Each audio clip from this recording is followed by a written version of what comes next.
In a dark world, remember to be the light. Welcome to Black Swan Revelations. Here is your host, the Black Swan himself, Shane. There was a drone. The shooter actually used a drone. This is what they're saying. We've been hearing this now for days.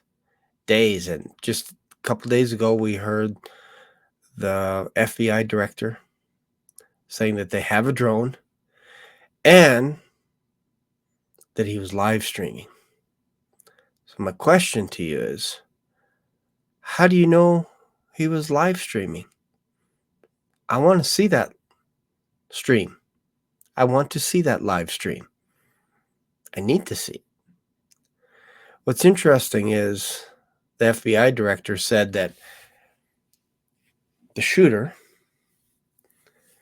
kept his drone 200 yards out. He never came in. He stayed outside the perimeter, which I find that hard to believe, because when you have a drone, you want to go in places that you can't go with a drone.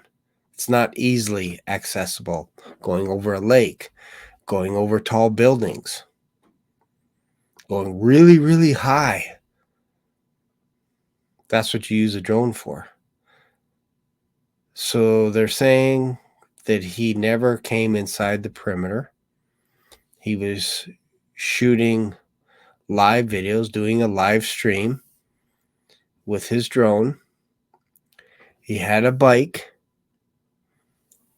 pack. He had a rangefinder that fits inside your pocket, your cargo pocket. What's interesting is the footage I showed a few days ago. You could see the SWAT team show up, and they're basically, it's in his pocket. There should be a rangefinder in his pocket. And I'm like, how did you know that? You just got there. You just got to the scene of the crime, and you know he has a rangefinder. And when you first started, I'm talking about the person that had the body cam. Basically, he was behind the bleachers, almost where President Trump took off in a vehicle. Him and a few other guys, a gal, a couple guys, ran all the way to where the shooter was already killed. And when they got to the scene, he's basically telling the guy, the rangefinder's over there in that pocket, in his cargo pocket. And one of the other guys knew that that there was a detonator there with a 9-volt battery. That's bizarre that you could just observe, oh yeah, that has a 9-volt battery in it. And this was a couple hours before. Like, there's so many things that is wrong with this investigation. So many things. And you just feel like they're hiding one thing after another. So what we're going to do is we're going to watch some animation. And then I'm going to share some of my thoughts as to how you can actually take care of this so this never happens again with regards to drones. Because I'm a Canadian, and we know what happens to Canadians when you use drones and you fly them in an area that you shouldn't. So let's talk about that first. Then we'll go to the animation. So let's talk about the drones. What happens to Canadians when they fly a drone in a place that you shouldn't? We begin with breaking news from Paris. The Canadian women's soccer team is caught up in a scandal, and it appears to be over an attempt at cheating. The Canadian women are the defending Olympic champions and considered to be among the top women's teams at Paris 2024. The scandal is over a drone that was flown over the New Zealand women's team practice. Canada is set to play New Zealand tomorrow. Heather is with us live from Paris. So Heather, we are waiting to hear more from Team Canada, but what do we know there? We know that there are already repercussions. Tell us more about that. Repercussions, and indeed, we know as of this morning, Juanita, that there were not one but 2 drone incidents. And that we learned in a statement from the COC, that there were 2 incidents in which a drone flew over the New Zealand women's soccer team as it practiced July the 19th, which was last Friday, and then Monday, July the 22nd. That's included in the COC statement on the incident. And Canada swiftly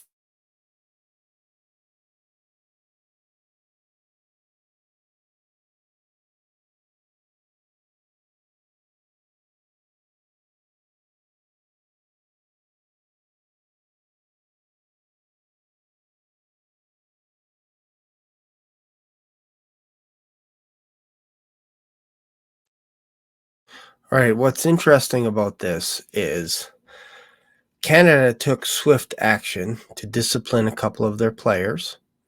And in fact, the coach actually decided not to play versus New Zealand because they didn't want to interfere with anything. And in France, they have tight rules when it comes to drones. So my question is, when we're talking about the assassination attempt on Donald Trump, why not have stricter rules when it comes to rallies? Why not take the drones down? You might be saying, well, Shane, that is very difficult to take down a drone. Is it?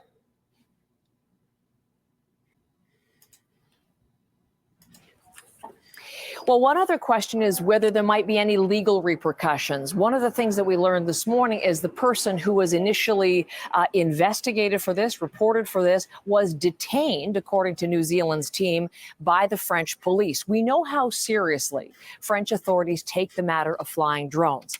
It's prohibited, in fact. And just yesterday, the French Prime Minister, Gabriel Attal, was at what they're calling the Drone Defense Hub. And he was showing off to journalists this incredible technology that we're going to show you. They're called drone jammers, and they go up in helicopters, and they're actually, with this particular piece of technology, able that when used, drones can no longer. Doesn't that weapon look like what I showed a couple of days ago when I was talking about one of my favorite movies, The Dark Knight? Remember when Batman was going through the tunnel and he shut down all the devices, he shut down all the vehicles, turned out all the lights? It was because of this type of weapon. It's not science fiction. France has this type of weapon. They can shoot down drones with this weapon. Be controlled by the person running them, so they fall out of the sky. So he was showing those off because they're going to be using them here in Paris for the security of the Olympic Games. And Gabriel Attal was saying in the last few days there have been at least 6 times where they've had to intervene each day. 6 times a day they've had to intervene in drone cases. Here's more of what he said just yesterday. Ça peut être, et vous l'imaginez bien, des individus, des touristes qui veulent capter des images. C'est important pour ces raisons-là de rappeler les règles. C'est l'interdiction de faire voler des drones. Et vous le voyez, ça nous a été présenté. Les systèmes qui sont mis en place nous permettent de les intercepter. So if you can't read that, basically saying we have systems in place for us, the French, to intercept drones with these drone weapons. My question is, why don't the United States, when you get billions of dollars, why can't you invest in this type of technology, or at least communicate with France and say, I want this drone technology where we can actually shoot drones out of the sky just by pointing the gun and they will drop out of the sky? Why didn't we have that why didn't the Americans have it for the rally? Interesting, right? So let's go to the animation now. I want to show you this animation of what we have so far and how it looks. And I want you, the audience, to see that this is not exactly what they're telling us. They're showing us images, animations, and stuff, but I'm gonna share my thoughts on how there are some errors. So just give me 1 second here. Let me find. All right, this next footage is from AI Telly. So I'm going to show you this, and then I'm going to pause it every once in a while just to share my thoughts as to what's going on. The Secret Service has a detail of around 20 to 30 agents for ex-presidents like Donald Trump. But this number can fluctuate depending on the situation. Let's take a look at the basic process of Secret Service protection and how it works. Closest to the principal, in this case Trump, are teams of around 5 to 7 highly trained Secret Service agents. In the 100-foot radius, that is the middle perimeter, there's usually a mix of Secret Service and local law enforcement. An armored SUV or limousine is also on standby within this middle perimeter, covering portions of the motorcade and any pre-event screening. In the outer perimeter, security largely falls to local law enforcement officers. In Butler, the building the shooter climbed was technically outside of the rally venue, and the Secret Service didn't sweep it. Okay, so this is good so far because by all accounts, the shooter's on this side, almost hiding behind these trees here. I've showed you earlier animation. Again, this is from AI Telly, so go check out their channel, subscribe to their channel. At least he gets it right on this from this perspective. Other animations show the shooter being on the south side, so the north would be the top right-hand corner. It fell through the cracks, which still falls to the Secret Service because it means nobody checked to ensure the plan was implemented. Okay, one thing to note that, and again, this is just this video was shown a couple of days ago. But it's important to note that that building, not the green one, that's the AGR building, the building directly adjacent, so it would be a little bit to our left. That's a 2-story building. There were about 5 windows in the front and 1 window on the side. So depending on who you talk to, some people say there is a sniper that had his head out the window on the side. And there are reports as early as Saturday night saying that there were 2 snipers in the front of the gray building on the left, inside the gray building, but in the windows, sticking their guns out of the windows, pointing them at the crowd. That's important. Very important. So the idea that they didn't sweep this area is not accurate because they actually had a SWAT team, a counter sniper team inside the 2-story building. That is a fact. FBI's suggested it. The Secret Service has suggested it. Other local authorities, etc., etc. And then we also have body cam footage that also tells us that there was a mystery man by the name of Greg, the SWAT guy. He was the guy that took pictures moments before the shooter fired. And the FBI said, I think it was the FBI, it could have been the Secret Service, could have been the local authorities, said that they actually asked the 2 snipers, Greg and another sniper, to stop what they were doing inside the 2-story building and go look for the shooter. Now remember, Greg took pictures of the shooter. So why would you ask him to go inside, pack up his gun, and go look for the shooter? Unless perhaps you are one of the 2 that shot into the crowd to try and assassinate Donald Trump. These guys need to be investigated Correctly. But before we move ahead, let's map out the basic positions of all the parties involved. First, we have the former president's podium, and just beside him are 3 bleachers where a selected audience is seated. So far, this is pretty accurate. I like this, except these blue guys in front here, the crowd, amplify that by about 1,000 times because there was like at least 30,000 people in front of Trump, and it went on. It felt like forever just looking at it. Behind them is the sniper team, which can be divided into north and south positions located on 3 buildings. All right. So one little note about this. I'll let this guy go for a sec. The sniper on the south side were actually pointed away from the north sniper team. Their position was towards the AGR building. The south sniper team was pointed away from the AGR building. And sometime before Trump started speaking, or perhaps in his first few minutes of speaking, they switched and decided to point in the same direction as the North sniper team. And I will argue perhaps they had a tougher shot than the Northern sniper team. They had a tough shot through the trees, but I think the South sniper team also had a tough time. Sniper Team North is located on the first building, while on the third building you can find Sniper Team South. So you notice how one sniper's on one side, one sniper's on the other side. We see footage of all four snipers facing the north direction. Almost sandwiched in between are these trees, which provided some cover from the Secret Service Sniper Team North. So you get a perspective here that is very difficult to shoot the shooter from this angle. I would argue that if you're in the water tower, you have a better shot at the shooter, but nobody's talking about the water tower. As far as we know, nobody's been on that water tower to fire a single shot. At least so far, it hasn't come up. But what I'm saying here is you're going to have a very difficult time finding the shooter in the midst of these trees. Very difficult for this sniper position. Now, you can argue that they could see it with a scope, see through the trees, and find the shooter and take him out after a couple of seconds of firing.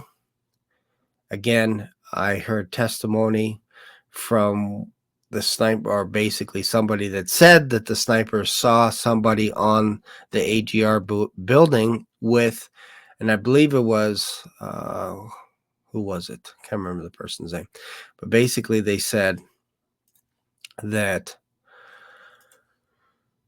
the sniper team looked through their rangefinder and their binoculars and saw someone on the roof on the AGR building with a rangefinder, and they weren't sure if it was one of theirs. They weren't sure if he was one of theirs. That is important. Hang on to that.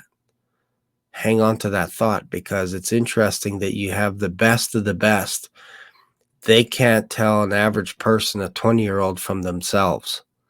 They have no way to tell for some reason. This guy blended in just like them. And to be honest, when you see the footage of the guy dead, obviously you can't see his face, but he's wearing shorts and he's wearing a t-shirt and probably glasses. So, and when I saw some of the body cam footage, the gun was about 12 to 15 feet away. Any of the footage that I've seen, the gun is not in the hands of the shooter. Because I'm expecting, if you're firing 7 or 8 shots like they're all saying, and you took him out in the head, he should be crumpled over that gun. He should be crumpled over the gun. But that's not where we see the gun. We see the gun 12 to 15 feet away from the shooter, telling me somebody either planted the gun because they saw he only had a rangefinder that fits in his cargo pants. It's probably about this big, like so. Not like this, not like this or anything like that, but something that fits in your pocket. And I've seen these rangefinders. They have like one lens. They're about like this big. They would almost fit inside my hand. That's a golf rangefinder. You just look at it, you press a button, and it tells you how far the tee is from where you are. It's harmless. So this is why they let him go through the mega screening area, because he had a rangefinder. That's not illegal. It's not illegal to have binoculars at a rally. What should be illegal is not having a SWAT team on top of the AGR building. All right, so let's continue.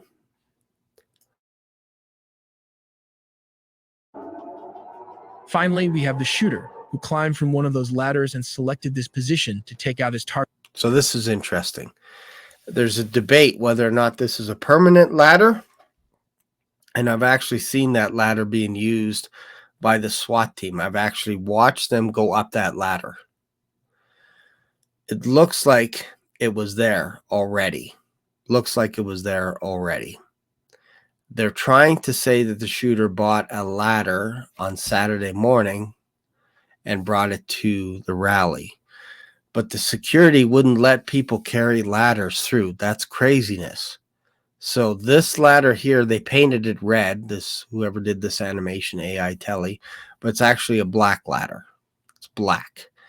And I think that it was probably placed there for the Secret Service to go up on the roof. I can't be 100%, but they're saying that the shooter climbed up on the roof without the ladder. Before it was with the ladder, but they're not sure where the ladder is. Then they couldn't find the ladder, which is mind-boggling because there was a ladder there for the Secret Service to climb up. Target. This is what the shooter is likely using, a red dot sight with magnification. When ready, he squeezes the trigger, firing 3 bullets in a controlled manner. Let's map out each of the bullets in detail. Out of the 3 bullets fired, the first bullet hit Mr. Trump on the ear. Say goodbye to old costly cable TV once and for all. This revolutionary invention gives you access to your favorite channels and movies completely free of charge. This is the same round that also hit 2 audience member in Bleacher 3, rendering one of them in critical conditions. Let's move the camera to a top angle to show the line along which the bullet traveled. Next, 2 more bullets were fired. One of them hit a tractor, which was being used as a makeshift array for speakers. These rounds also hit a hydraulic lever, causing it to burst, almost dropping the speakers. The last 5 shots were probably fired in semi-automatic mode. One of these bullets sadly hit an attendee. So it's interesting that the voiceover says probably fired in semi-automatic mode, meaning the person switched from bang, bang, bang, bang, firing the gun with the trigger, like bang, bang, bang in a controlled fashion. And I've heard ex-snipers say that when you shoot like that, you're breathing in, bang, bang, bang, and it's just relaxed. Obviously, I'm not a sniper. But there are other sources that say there are actually 3 distinct guns. You got bang, bang, bang, and then you have bang, bang, bang, bang, 5 more shots. That's interesting. We'll come back to that. It is interesting. It's fascinating right now that you can get all these different stories from all over the place to try and piece this stuff together. And this is what I've been doing for the past week. And I think we're getting closer. We're getting closer. So let's continue. And our condolences goes out to his family. In total, around 7 to 8 bullets were likely fired by the shooter. Here's a map of all the bullets fired to help you understand better. Okay, so let's just back this up a little bit to the first shots fired here. Let's go right here. Traveled. Next, 2 of them in critical conditions. Fired, the first bullet hit Mr. Trump on the ear. This is the same round that also hit 2 audience member in Bleacher 3, rendering one of them in critical conditions. I'm going to suggest to you that this shot from, when you think about it, from that angle, hitting the person here in the bleachers, I would suggest to you, pose an argument, that some of the shots came from the second story building behind the AGR, and perhaps the shooter is actually more of a patsy. Basically, he was there with a rangefinder, no gun, looking into the crowd, and then somebody perhaps from the tower took him out with a single shot. So what I'm hoping for is more evidence to come out that somebody was on the tower, because there are rumors flying that there was a shooter, a third shooter on the tower. This would make the most sense to me because it's very difficult for the snipers in the position that they were to see the guy on the AGR building in the time that they had. They only had seconds to act. If you have somebody on a tower, on the water tower, that would be the easiest place.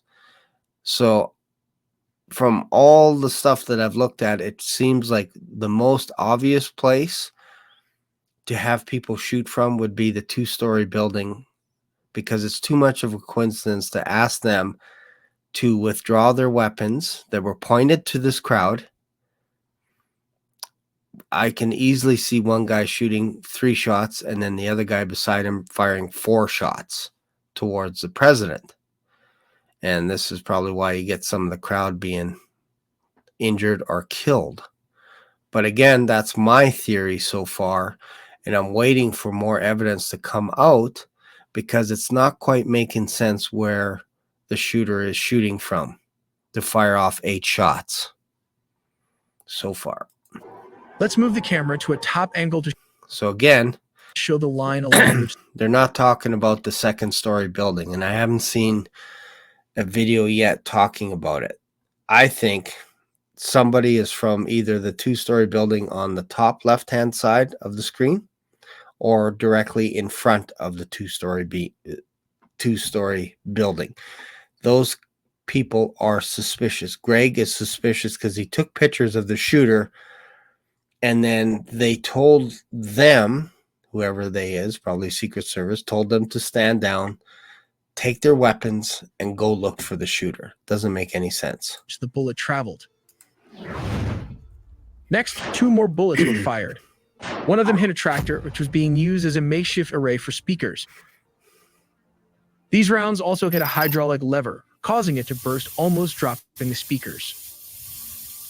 The last 5 shots were probably fired in semi-automatic mode. One of these bullets sadly hit an attendee, and our condolences goes out to his family. Horrible. In total, around 7 to 8 bullets were likely fired by the shooter. Here's a map of all the bullets fired. It's interesting that this animation saying 7 to 8 when we see on the rooftop body cam, one of the SWAT team using that has body cam footage saying we have 8 shells. The FBI agent said we found 8 shells. He was asked, do you know how many shots the shooter fired? The director of the FBI said, well, we have 8 casings. That didn't answer the question. He sidestepped it. To help you understand better. Everybody was complaining about the Secret Service sniper for taking 2 minutes to take out the shooter. But let's take a look from the sniper's So now we're saying it took 2 minutes to take out the shooter instead of seconds. point of view.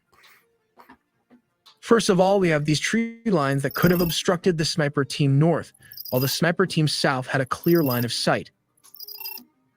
Here are 2 scenarios circulating on the internet. In scenario 1, the leaves and branches of the tree covered almost 90% of the shooter's entire position. However, for an experienced shooter, this would have been possible to manage. He might have fired the shot and took out the threat. Let's look at scenario 2. The distance from sniper south to the shooter was around 600 to 700 feet. This is That's a long shot. also a possible shot and can be accounted for by assuming Look at that. Wow. that sniper team south took out the shooter from this range. When ready, he took his shot and fired his rifle with a 308 Winchester round, taking out the shooter. So maybe there was some miscommunication between the 2 teams regarding who should take out the shooter, resulting That's interesting. Miscommunication. That keeps coming up. in a delay of around 2 minutes when the threat was detected on the roof. Let me know what you think in the comments section. Should the The FBI director said seconds just the other day. second sniper team reacted much faster? Let's compare the 2 weapons side by side. This is what the sniper probably used. We could divide it into several parts. This is the barrel, one One thing to note, let's go back to the shooter being taken out. and can be accounted for by assuming that sniper team south took out the shooter from this range. When ready, he took his shot and fired his rifle with a 308 Winchester round, taking out the shooter. All right. So from that perspective, would you say, just looking at this footage right here, is it reasonable that the shooter, we don't even know if he's left-handed or right-handed, is it reasonable to have a shooter get hit in the head, an instant kill shot? Is it reasonable to have that gun fly 12 to 15 feet to our right, perpendicular? Is it reasonable? I would suggest to you that it is not reasonable. Physics would dictate that the person would just collapse, most likely on the gun, or the gun just falls to his side. Not 15 feet over to the right of us, 15 feet to the left of the shooter. So that's kind of a mystery. So maybe there was some miscommunication between the two teams regarding who should take out the shooter, resulting in a delay of around 2 minutes when the threat was detected on the roof. Let me know what you think in the comments section. Should the second sniper team reacted much faster? Let's compare the two weapons side by side. This is what the sniper probably used. We could divide it into several parts. This is the barrel, one of the most important parts, based on the Remington 700, a tried and tested hunting rifle. The scope and handle at the back, also called stock, can be configured according to your needs. It has an official effective range of 1,200 yards, which translates to 1,097.28 meters, though it is capable of making longer shots. As is based on the Remington 700, it can fire the .308 Winchester Magnum rounds and can also be mated with a 5-round magazine feed. While the AR-15, although much smaller, has an effective fire. One thing they're not talking about, maybe they will mention it, this AR-15, as far as I know, I don't see a collapsible stock.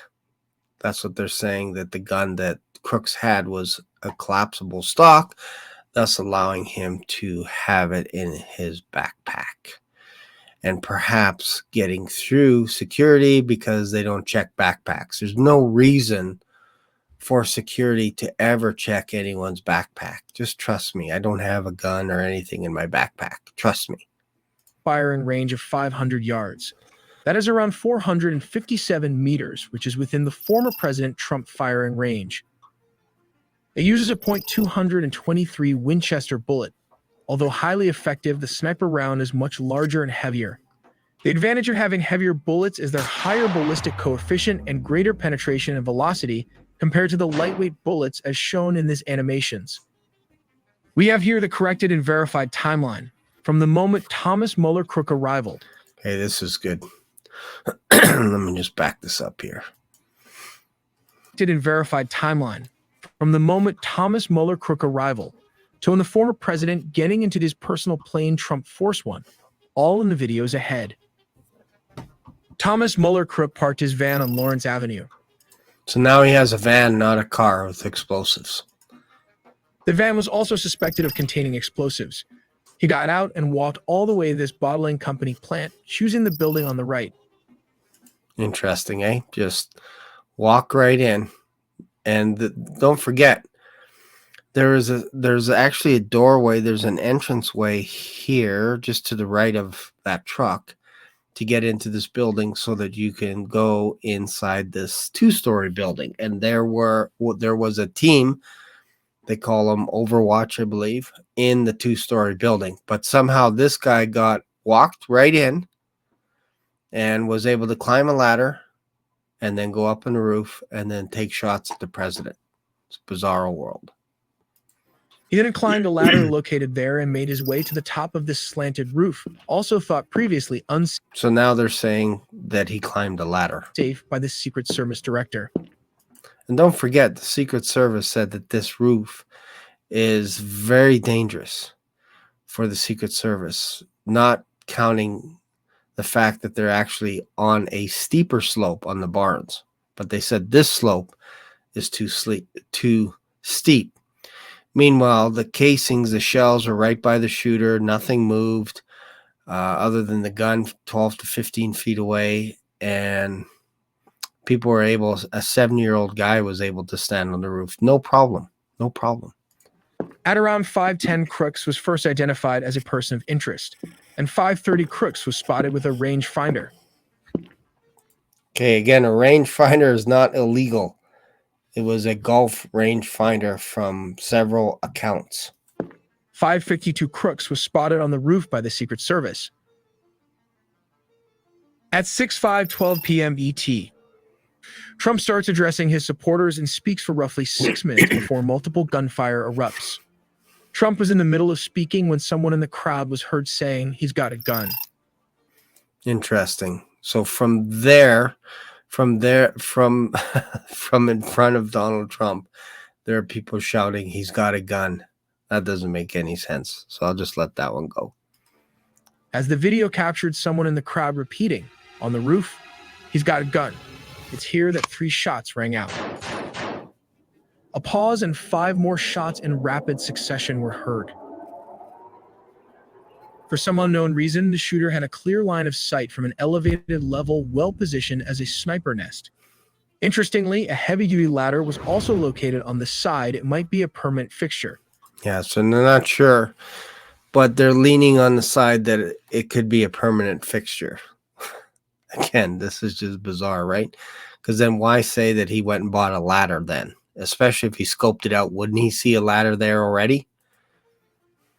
He aimed with this AR. And now we're having the shooter on the far right side of the building, on the far north side. So again, this is not accurate, but okay. AR-15, a semi-automatic rifle. At around 6:11, he aimed his sight. But it kind of makes more sense if you put him there. The 2-story building is right directly behind the shooter, which again would go with my theory that there are 2 snipers firing with two different guns at Donald Trump. Sights on the former president and squeezed the trigger, releasing the bullet. At 6:11:34, Trump touched the right side of his face. At 6:11:35, Trump took cover as U.S. Secret Service agents rushed to the podium to surround him. From the top angle, this is what it looks like when replaying how the bullet missed Mr. Trump as he moved his head at the last millisecond. And that's not entirely accurate. It was more like, I remember watching it. So let's just go like this. Trump was saying, isn't that a beautiful sign? Look at this sign. Look at it. And he's talking. And then he does this. He does this little thing. He leans forward because he could barely see the sign this way. So if you turn your head, if somebody's firing here and you do this, that doesn't do anything. You're still going to get hit. You're going to get hit here, here, here, here, whatever. But what Trump did is, because his posture isn't the best, when he moved his arm to the right, maybe it's a golfing injury or something like that, his head went forward like that. It's like this, just enough.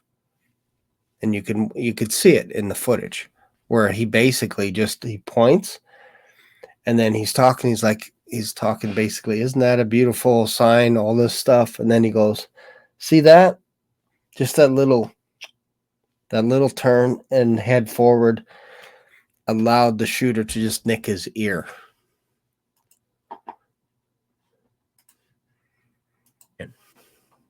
So what it looks like.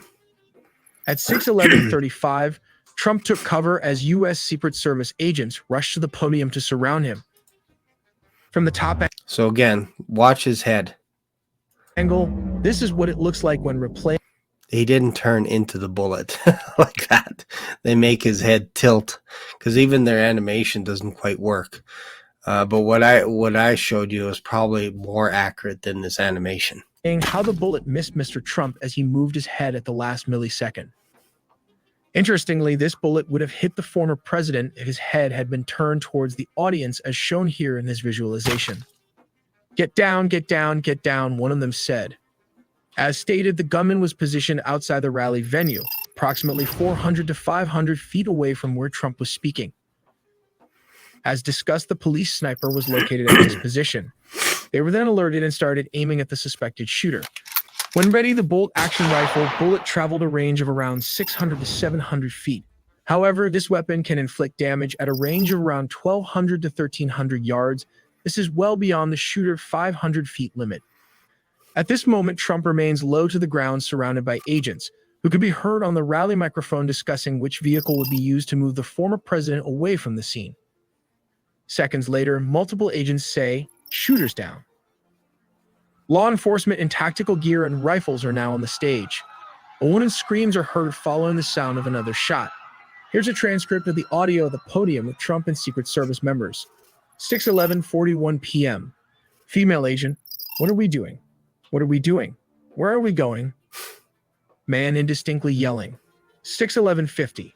Gunshot, then woman screams. 6:11:58. Male agent 2. "Go around to the spare. Go around to the spare." Spare refers to a spare limousine or SUV. At 6:12 again, male agent 3 appears to say something like, "Move to the spare, hold. When you're ready, on you." At 6:12:01, male agent 2 screams, "Ready." 6:12:02, male agent 3 shouts again, "Move." 6:12:03, male agent 2 screams, "Up." 6:12:03, male agent 3 says, "Move." 6:12:04, male agent 4. He shouts again, "Go, go, go." 6:12:06, male agent 2, "Hawkeye's here." Hawkeye is the code name for the counter-assault team. 6:12:06 again. Female agent 1, "Hawkeye's here, moving to the spare." 6:12:09, male agent 4, "Spare get ready, spare get ready." 6:12:10, male agent 2 says, "You ready?" 6:12:16 to 21, agents, "Shooters down, shooters down. Are we good to move?" 6:12:21, male agent, "Shooters down, we're good to move." 6:12:22, female agent, "Are we clear?" 6:12:23, agents, "We're clear, we're clear, we're clear." 6:12:23, male agent, "Let's move, let's move." Man, that is painful. When you see President Reagan get assassinated, they didn't even count. They threw him in a car and sped off right away because 2 agents got hit. Brady and another agent got hit in the chest. Also, just a reminder, Trump is in a state of shock in these first few minutes after being shot. Trump says, "Let me get my shoes, let me get my shoes." Male agent speaks, "I got you, sir." That's fair. That's fair to be in shock. That's fair. "I got you, But they didn't get his shoes. sir." Trump again says, "Let me get my shoes." Another male agent says, "Hold on, your head is bloody." Male agent, "Sir, we've got to move to the car, sir." Trump says again, "Let me get my shoes." Female agent says, "Okay," before saying something about the shoe. 6:12:25, the agents prepare to move Trump off stage, but he tells them to wait. With blood dripping from his ear over a portion of his face, He tells them to wait. That's interesting. Trump lifts his fist in the air, prompting a loud cheer from the rally crowd, and mouths the word "fight" 3 times while pumping his fist. Some say this is kind of a gangster move by Trump, leaving a mark in the American history to never give up and fight. At 6:40, the former president was ushered to this black armored vehicle. This takes him to the nearest Butler Memorial Hospital, approximately 11 miles away. At 8:50 p.m., Trump left Butler Memorial Hospital. At 10:49, he arrived at the airport where Trump Force One was waiting. This is probably a Boeing 757 plane. At 11:21, after a hold of just over 30 minutes, Donald J. Trump left the Pittsburgh-Butler Regional Airport en route to New Jersey. In short, whether you hate him or love him, Trump, who is nearing his 80s, can still hustle, is all I can say. Huh. All right. Okay. So hopefully you got something out of this video. Lots going on. I'm still curious about the ladder. I'm curious about the drone footage. Why didn't they use weapons? Why didn't they use weapons to take out the drones? Because you can literally just turn on the weapon and it'll actually knock the drones out of the sky. Why didn't they do that? Lots of questions. So if you got something out of this, if you like this kind of thing, feel free to subscribe to the channel. feel free to leave a comment. And if you want to email me, if you think I got something wrong in this video, if you think I was inaccurate in any way, let me know. Or if there's additional footage that you want me to take a look at, let me know that by emailing me, blackswan2022@gmail.com. If you want to be a guest on my channel, check this out as well.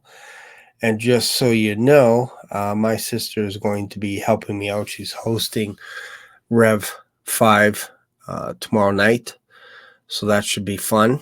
I won't be on, but she'll be hosting it, so I encourage you to support her on the channel by giving a thumbs up, all that kind of stuff. And Bob Barber, I believe, is going to be on.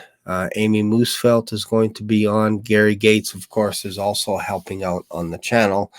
So I think it'll be taken care of, and maybe, just maybe, there might be one additional person as well on the channel. So we'll wait. We'll wait and see. But that is this Sunday. It's tomorrow at 3 p.m.